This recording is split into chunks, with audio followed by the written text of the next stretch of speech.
welcome to my ready room. I'm Murdock, and I've got 5 minutes to give you the rundown on a Star Trek vessel.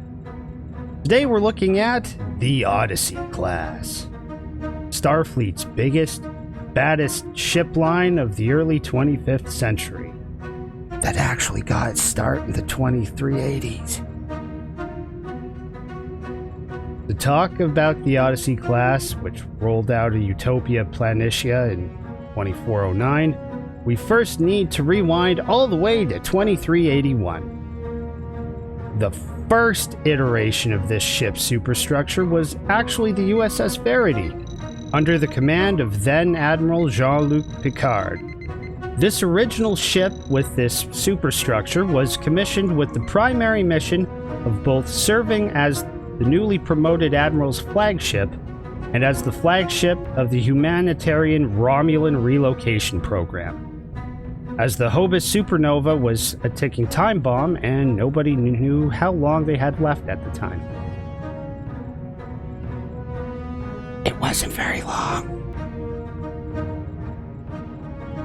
That ship would ultimately continue its service after Admiral Picard's sudden resignation from Starfleet, and later be retrofitted after the shakedown run of the prototype Odyssey in 2409, and the later commissioning and launch of the Enterprise F in the same year. As for the original USS Odyssey, while the Verity was originally built as a massive heavy cruiser, the Odyssey was configured to be a proper command dreadnought, and the Verity would be retrofitted in that manner by 2411.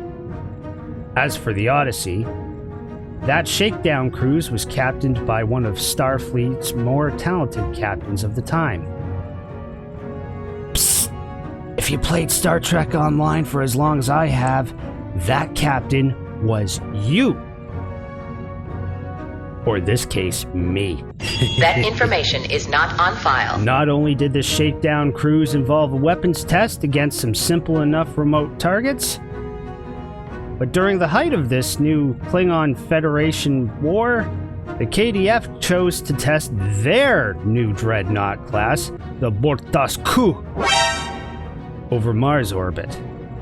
As the Odyssey was still on its weapons test run, it was the closest vessel to respond to the growing crisis. Under the command of this leading captain, the Odyssey led a counterattack against the Klingon vessel and repelled it from the Federation space after very nearly destroying it. After such an empowering success, Starfleet would develop several variants of the Odyssey shortly thereafter.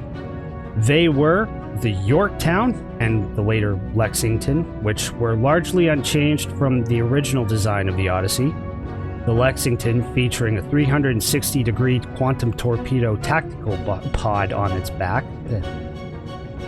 The spearheaded Endeavour class with a tactical leaning, the operations-oriented Sojourner class with its more traditional round saucer, and lastly, the newly retrofitted Verity class.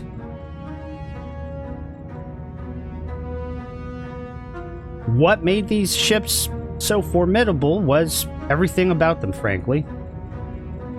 They each had an Aquarius-class destroyer mounted in the aft of their engineering hull, a full complement of Work B shuttles, and the capability to house a fighter wing as well.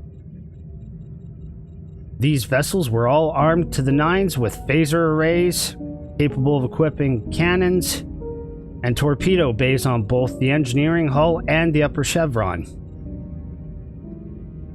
The ships of the line were also capable of saucer separation and have advanced quantum slipstream drives installed, capable of transwarp bursts.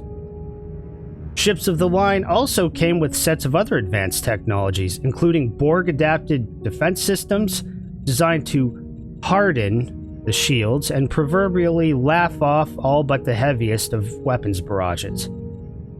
These ships all have an absolutely massive 2-story bridge with all the amenities right there on the bridge, complete with the lower level having a dedicated observation deck and secondary consoles. There are dedicated transporter pads and turbolift ports directly accessing the bridge, as well as the captain's ready room. which I'm currently in. They have an operational crew capacity of 1,600 personnel and can hold a maximum operating capacity of 2,500 pers. I cannot understate how large these vessels are. The Odyssey and ships of the line are all over a kilometer long and over 370 meters wide. This isn't your grandpa's Enterprise. That's it for this episode. I'll see you in the next one.